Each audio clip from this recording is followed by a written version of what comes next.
Hello everyone and welcome back to my YouTube channel, part number 4 of this Tokyo experience. And today the video is special because I'm gonna show you the special dinner made by the private chef in a secret place. Let me give you a little bit more context about that. So the place is secret, you have to book in advance, and only once you book you get the address of the special place. I think you get it in the same day where the dinner is, so you have a little bit of suspense. Why is nice? Because you have a private chef that cooks for you. By the way, you have a limited amount of people, maximum 9 or 10 if I remember correctly, cooks 100% gluten-free food for you and for other people that are going there. So it's an amazing experience because you have the chance to try a lot of Japanese food in one dinner. So let me show you. So I need to go to the Kushiage Su gluten-free. I hope it's pronounced like this. As soon as you enter this, I don't know, called place, because it's not a restaurant, private restaurant, let's say, you have the full menu and you know what you're gonna eat that night. And this is the menu of today.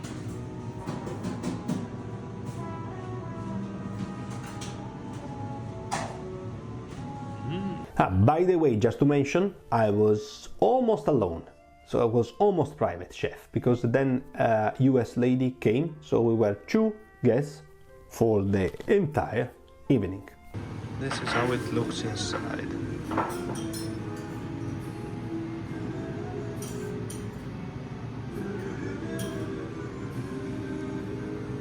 Look, it's amazing, even the smart toilets.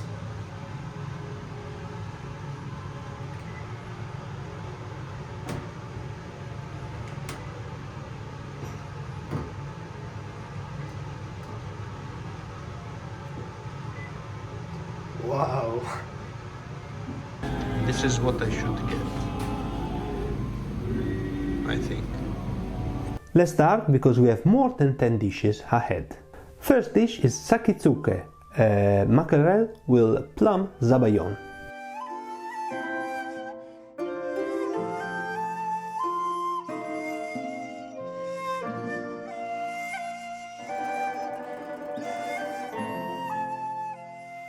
I was not very convinced at the beginning, but turned out to be a great dish. The mackerel was perfectly cooked, was tasty, and I was afraid that the zabayon was too strong to cover the taste of the fish, but that was not the case, and they were mixing very nicely together. Nice dish. It's really good. First one, really good. The second dish is a noshinogi, which is a typical Japanese dish, which serves as a bridge to clean your palate and create the atmosphere for the following dish. The name of the dish is sunjini kinchaku. Kinchaku is literally the Japanese drawstring bag, as you can see by the video, in which the food is enclosed in this edible special pocket. Inside for sure you have tofu plus other stuff that were not mentioned, but I didn't like the food a lot. The pocket was very slimy, difficult to eat, and the food inside was not mixed properly. There were a lot of tastes and it didn't convince me.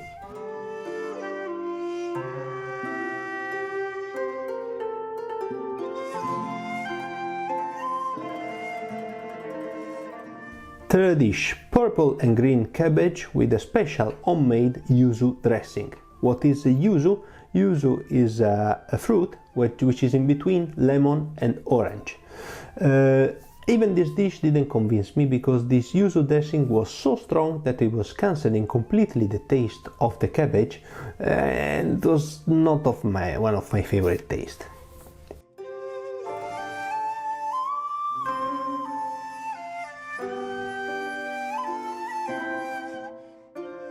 So after the first 3 dishes, it's time to have the skewers, which is the main part of this dinner. Several skewers incoming. Let's start for the prawn one. Delicious.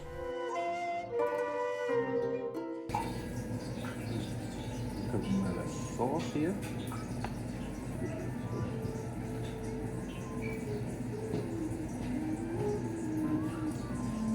This is really good.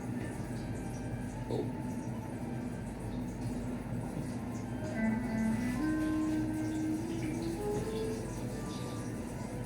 really good, well fried. Yeah, this was very good. Nicely fried, good taste, delicious. Nothing to add.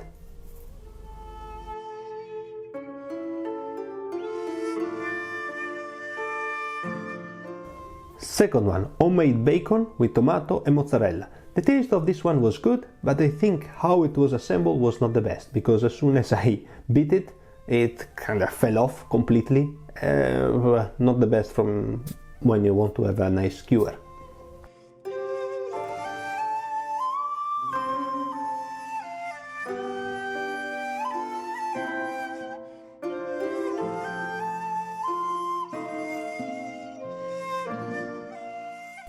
Gluten-free crab croquette.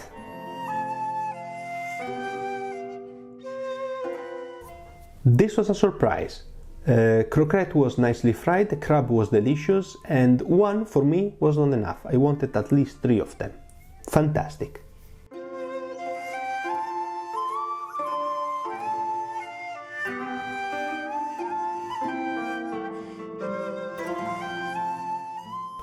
Fried Wagyu beef.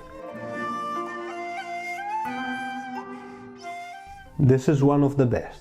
Super good meat, nicely fried, not oily, and wow, fantastic.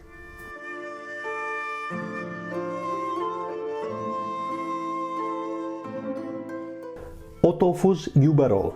Let me explain what is yuba roll. Yuba roll is a dish made by wrapping a savory filling in a sheet of yuba, which is the tofu skin, and then cooking it, typically by deep frying or steaming. In this case was deep fried. This special yuba roll is called otofu because I think the O at the beginning stands for organic, so organic tofu. The sauce was a little bit neutral, lacking a bit of taste, and overall the dish was okay, nothing special but not bad.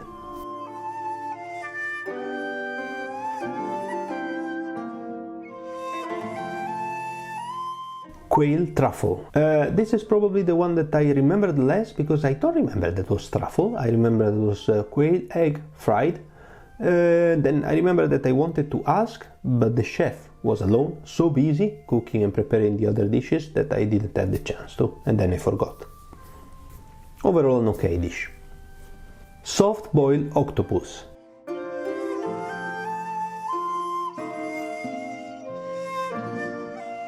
This was a very nice dish because I love octopus, so the octopus was nice. The sauce on top was nice as well. The problem is that the ginger, because for me, ginger tastes like soap, so yeah, but it was not a lot, so actually I didn't feel the soap taste.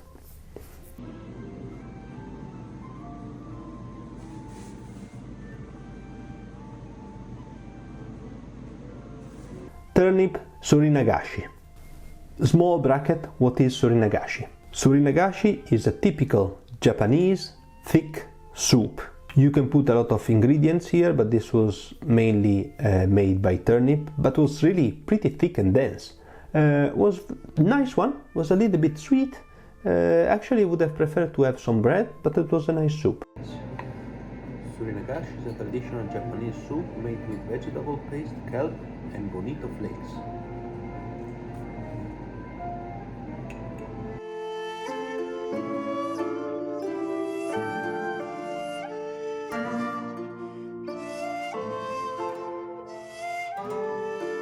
Back to the skewers. Red Sea bream wrapped in shish.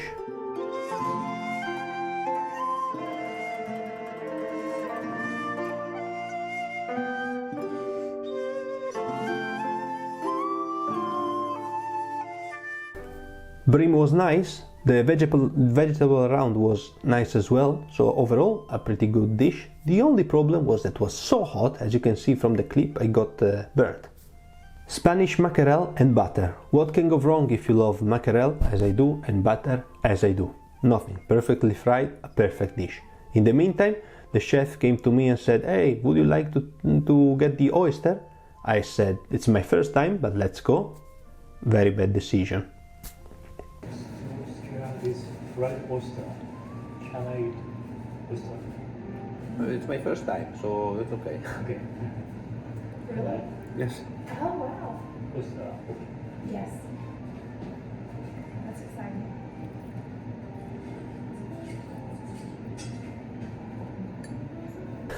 And now you see why it was a very bad decision. Deep fried oyster.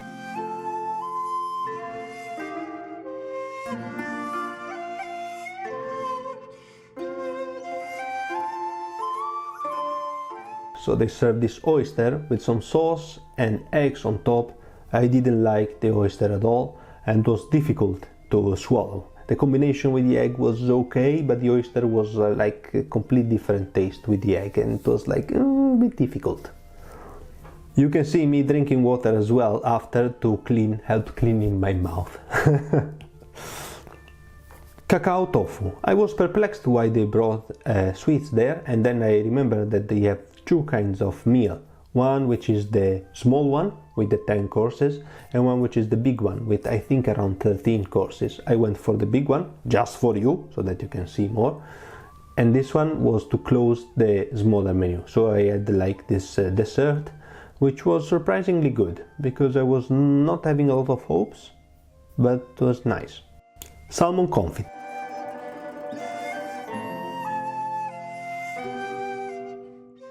I checked and the lady actually paid for the small menu, so actually this was only for me. Fantastic. This was really fantastic, amazing, delicious. Nothing to say. The salmon was tasty, nicely fried. Very good. Scallops with homemade oyster sauce. The oyster sauce was not bad, was good. Scallops was good, so overall a nice dish.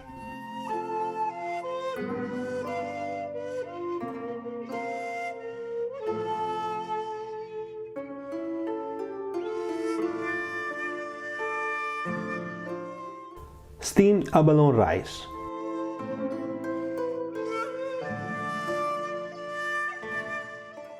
This dish didn't convince me. The dish was plain, bland, not special. Not one of the best here. Mitsugashi, last dish. Mitsugashi is a watery dessert like jelly or gelatin. In this case the taste was orange one and I had troubles in cutting, as you can see from the video, in getting pieces out of it, and the taste was so slimy that the texture was really not the best. I had really strange feelings while it was going down the throat. The taste didn't convince me fully, so I had to drink a little bit after. It was not my favorite really. Walking home, it's cold. Was an experience. First time in my life doing an experience like this. Was funny, was even entertaining. I think that you have some. I was alone. There was only a lady from the United States and the chef itself. If you have some friends, it's way more fun. But indeed, it was not bad. And yeah, so I paid 11,900 yens, which is around 75 euro for what you have seen. So 15 courses, I think, 15 or 16. Was it enough? Yes, was it enough? Some of them were good, some of them were less good. I think the second was the worst. The salmon and the Wagyu beef were the best. But if you cannot eat gluten, I really suggest you to go there because it's super safe. I spoke even with the chef. You need to use the translator because he's not able to speak in English. Only simple words, not even sentences. And he opened that restaurant because a friend of his is a celiac. Not celiac, he said allergic, but probably celiac. And he said there are a lot of possibilities. You can make a business and so on and so forth. So I started that. Indeed, it was a nice experience. Something that you can try. And it is all typical Japanese food. And with this, I would like to close the video. I hope you liked it. This experience was fantastic from my point of view because in one dinner I was able to try a lot of Japanese food and some were amazing, some were a little bit more disappointing, but overall the experience itself was 100% worth it. So I can suggest you to go there because it's 100% gluten-free, super safe. The guy cannot speak English, so I spoke with him with a translator, but you can be sure really that it's 100% gluten-free. Thanks a lot for having watched the video. See you in the next one, which is the last one for my experience in Tokyo. Bye!